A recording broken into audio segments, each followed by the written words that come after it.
DJ Guddu Raj Madhubani. अभी आप सुन रहे हैं चेन्नई से माँ Durga music presented by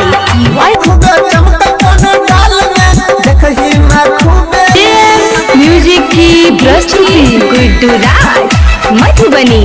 mix by Parveen Yadav.